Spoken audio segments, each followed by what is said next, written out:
여기 족장 생활을 마치고 축구를 TV로만 접한 것 같은 아프리카 아저씨가 있습니다.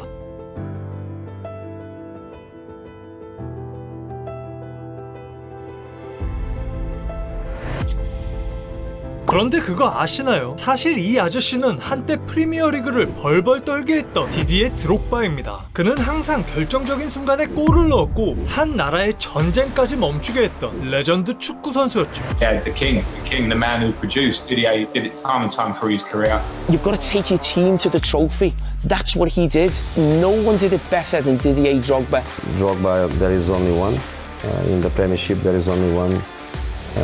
In Chelsea history, there is only one. 드록바는 과연 어떻게 이럴 수 있었을까요? 그의 과거를 살펴보면 그 답을 알 수 있습니다. 1978년 코트디부아르에서 한 아이가 태어납니다. 그의 이름은 디디에 드록바. 어려서부터 그의 하체 힘은 남달랐는데요. 그는 태어나자마자 7개월 만에 걸어다니기 시작했습니다. 이런 힘이 넘치는 하체로 드록바는 시간만 나면 동네에서 친구들과 축구를 하며 시간을 보냈는데요. 그리고 축구를 할 때면 드록바는 이런 상상을 했다고 합니다. I was a kid. I always dreamt of final, last goal or winning goal.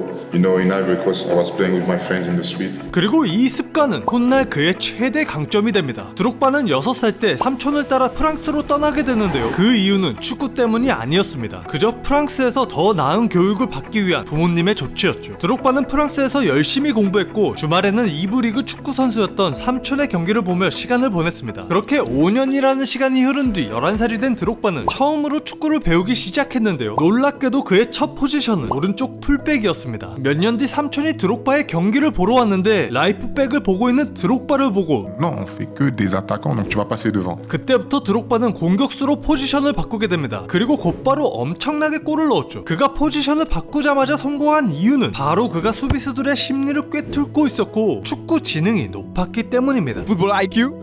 Me. 이뿐만이 아닙니다. 드록바는 어렸지만 마인드는 이미 프로페셔널 축구 선수였고 Je dis ça très tôt. C'est-à-dire qu'à partir du moment où je signe ma première licence à 11 ans, 축구 선수를 진지하게 꿈꾸기 시작했죠. 하지만 드록바는 축구를 계속할 수 없었습니다. 아버지의 반대로 그는 축구보다는 공부에 집중해야 했죠. 심지어 공부를 제대로 안 한다는 이유로 1년 동안 축구 금지라는 벌까지 받게 되었습니다. 이후 16살이 된 드록바는 르블루아에 도착해 다시 축구를 배우기 시작했는데요. 그래봤자 주 1회 훈련을 하고 나머지는 학업에 집중하는 수준이었죠. 하지만 드록바의 재능은 남달랐는데요. 그는 자연스레 점점 더 상위팀으로 올라갔고 프로 축구팀에 입단할 수 있는 잠재력을 인정받게 됩니다. 그때 20살이 된 드록바에게 두 개의 팀이 제안을 하는데요. 바로 프랑스 1부 리그 PSG와 2부 리그 르망이었죠. 같은 조건이었기에 뭐 당연히 PSG 가지 않겠어 하겠지만 드록바의 선택은 달랐습니다. 9 ans dans un club, t'as pas forcément les fondamentaux, tu as tout appris vraiment sur le tas, donc tu as encore, je savais que j'avais encore beaucoup de choses à apprendre.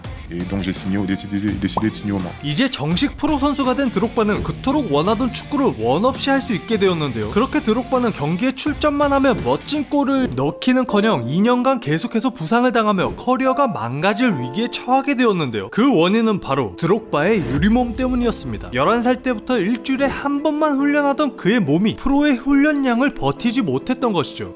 Donc ça veut dire que mon corps ne supportait pas la charge de travail. Il m'a fallu 2 ans pour m'adapter. 그렇게 2년이라는 시간이 지나면서 드디어 드록바의 몸이 프로에 적응하게 되었는데요. 그때부터 그는 교체로 투입된 모든 경기에서 득점을 기록하기 시작했습니다. 그리고 강등 위기였던 1부 리그팀 갱강으로 이적을 한 뒤에는 50경기 24골을 넣으면서 팀을 잔류시켰죠. 이런 엄청난 활약을 한 드록바는 이후 프랑스 명문 마르세유로 이적을 하게 되는데요. 드록바에게 마르세유는 프로축구 선수로서 자신의 꿈을 이루게 해준 굉장히 특별한 클럽이었습니다.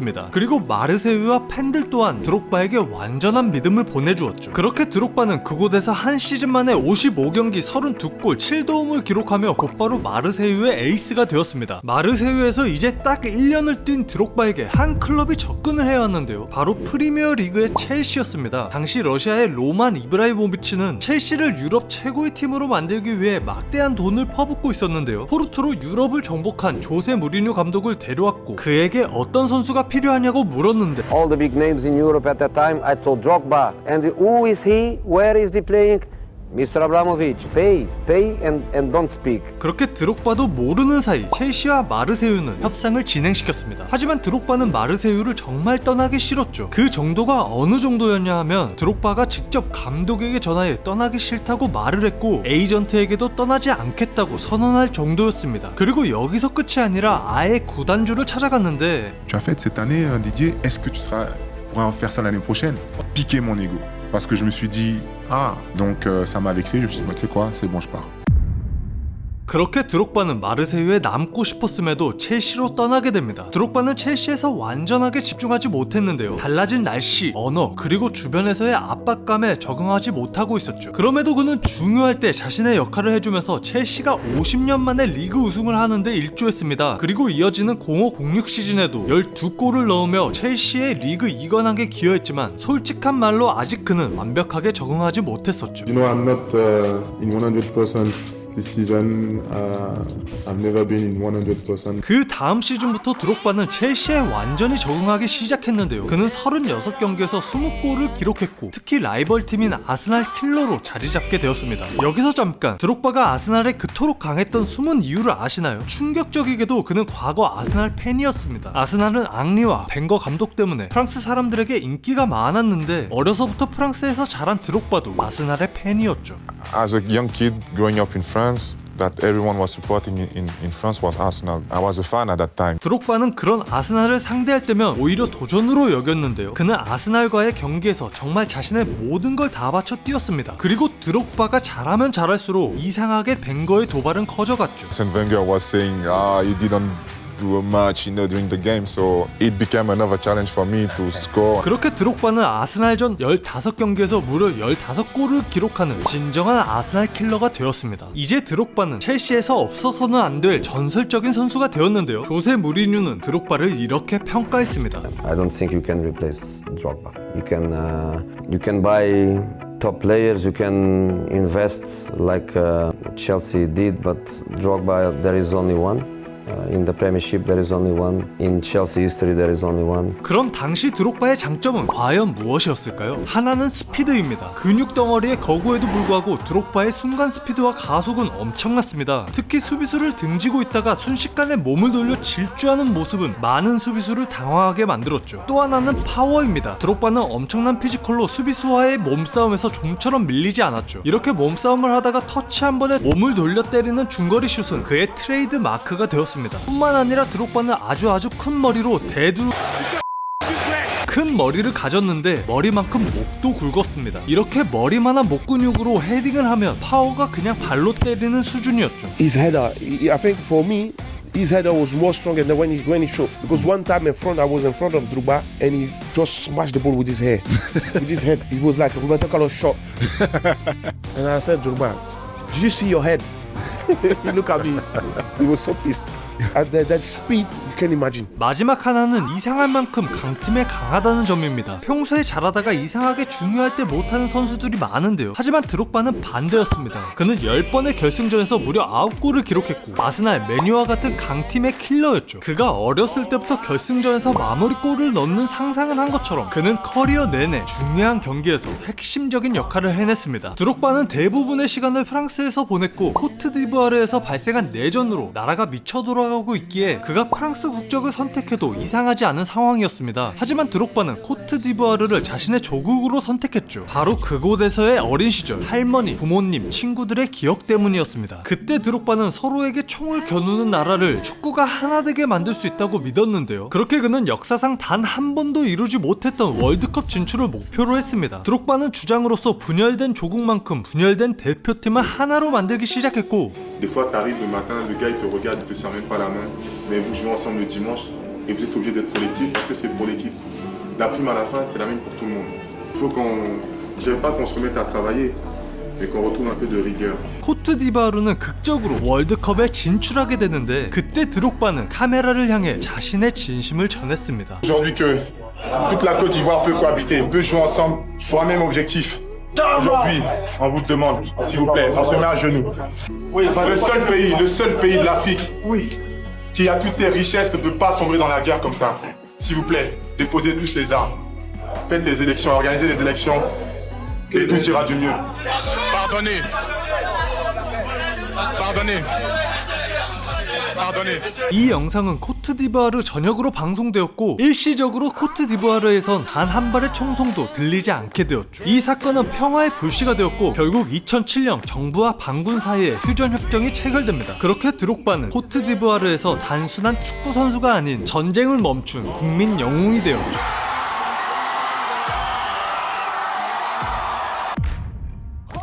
이제 드록바에게 단 하나의 목표가 남아 있었습니다. 바로 챔피언스 리그 우승이었죠. 첼시는 챔스에서 두 번의 준결승 패배와 한 번의 결승 패배를 경험하고 2008-2009 시즌 또 한 번 준결승에 진출하게 되었는데요. 그들의 상대는 바르셀로나였죠. 경기 내용은 정말 과간이었습니다. 그날 심판은 이상한 판정들을 하기 시작했는데요. 선수들이 점점 예민해졌고 설상가상으로 마지막 코너킥 찬스에서 명백한 핸드볼 파울이 받아들여지지 않으며 결국 바르셀로나가 결승에 진출하게 된 것이죠. 그리고 그때 드록바는 이성의 끈을 놓아버리는데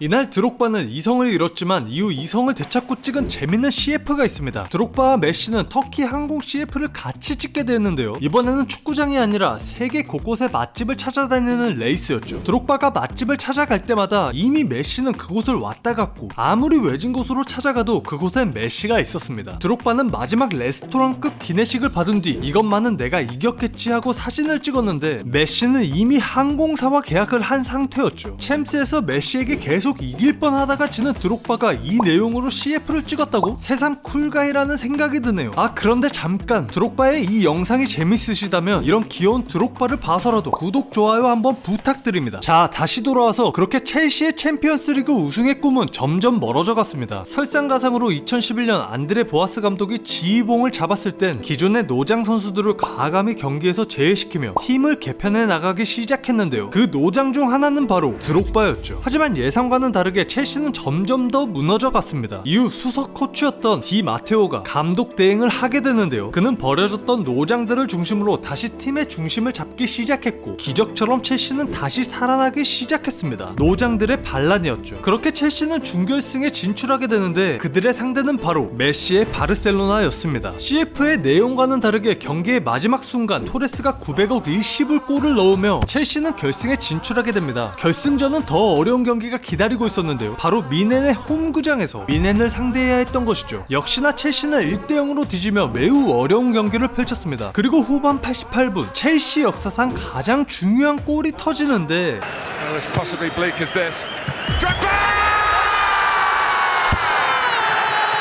그리고 승부차기의 마지막 키커로 나선 드록바는 8년 동안 함께했던 첼시에서의 마지막 슛을 때리는데